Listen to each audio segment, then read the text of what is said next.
Know Your Church, celebrating faith, heritage, and community spirit.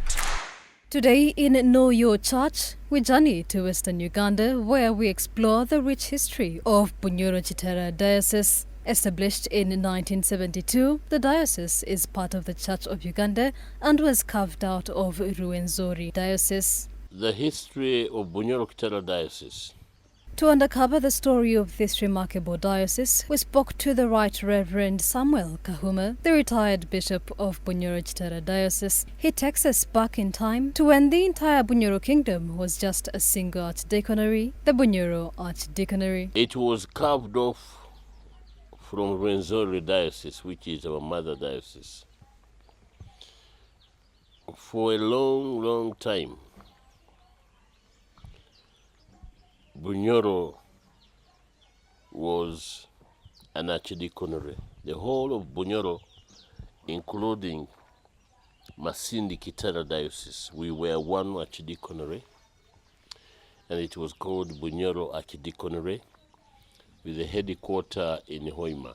Bishop Kahuma reveals that before 1967, Bunyoro wasn't even an archdeaconry. It was only then that it was elevated to that status, marking the first step towards becoming a diocese. In 1967, that is when we were granted the status of an archdeaconry,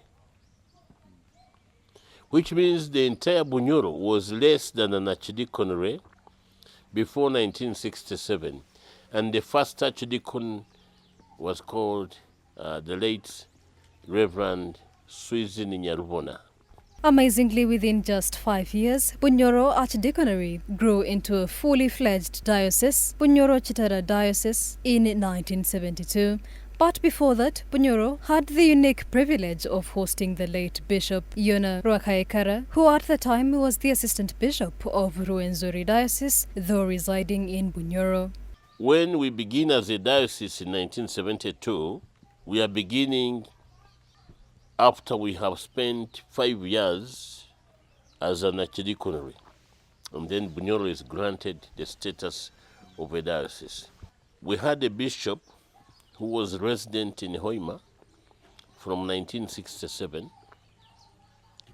when we were an archdeaconry. He was in Hoima. He was the assistant bishop of Rwenzori, but resident in Hoima. In Fort Portal, we had Bishop Erika Sabiti, who later became the Archbishop of the Church of Uganda. He was in Fort Portal. And his assistant was resident in Hoima, the late Bishop Yunasani Rwakaikara. By divine providence, a major transition was on the horizon. Bishop Erika Sabiti, the then Bishop of Rwenzori Diocese, was elected as Archbishop of the province of Uganda, Rwanda, Burundi, and Bogazaire. This meant that his assistant, Bishop Yustus Ruhindi, had to take over as the full Bishop of Rwenzori Diocese, leaving the newly formed Bunyoro-Kitara Diocese in need of its first bishop. So when we got a diocese in 1972,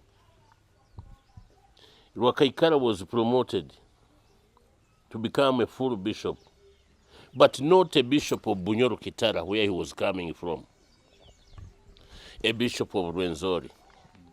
He went to take over Rwenzori, and Erika Sabit was being upgraded. And they gave us a new bishop who was coming from Mukono, Bishop Taka Theological College.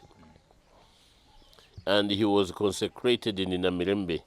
A momentous occasion followed, one that would go down in history. On that same day, 4 bishops were consecrated at St. Paul's Cathedral, Namirembe, including Bishop Yustus Ruhindi, who became the first bishop of Bunyoro-Kitara Diocese. These newly ordained bishops were later enthroned in their respective dioceses. It so happened that in 1972, 4 bishops were consecrated at the same time, on the same day,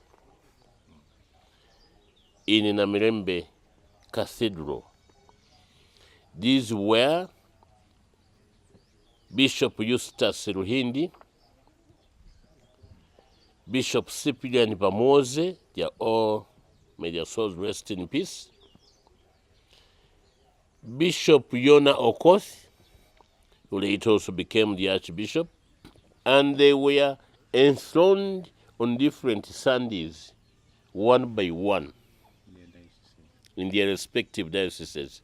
For Bunyoro-Kitara Diocese, the enthroned Bishop, Yustus Ruhindi, took place on 29th October 1972, marking the official birth of the new diocese. So in Bunyoro-Kitara here, they enthroned on the 29th day of October 1972, Bishop Yustus Ruhindi was enthroned, and he was coming to Bunyoro for the first time. He had never even set foot in Bunyoro, but he was coming to be a bishop here.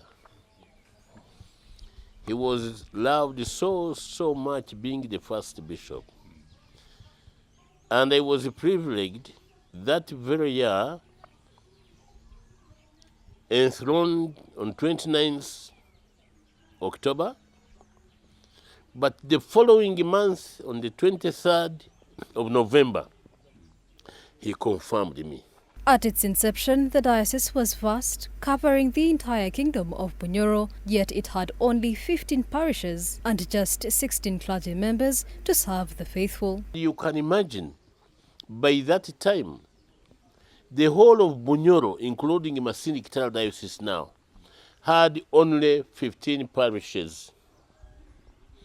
15. 5 were in Greater Kibale, 5 were in Greater Hoima, 5 were in Greater Masindi, and the total number of clergy were 16 in the whole diocese, huge as it was. A new and expansive diocese with limited clergy and churches, this represented a great challenge for ministry. But how did Bishop Yustus Ruhindi navigate these early struggles and later a strong foundation for Bunyoro-Kitara Diocese? Join us in our next edition of Know Your Church as we uncover the inspiring journey of Bishop Yustus Ruhindi and the beginnings of this great diocese. Know Your Church, celebrating faith, heritage and community spirit.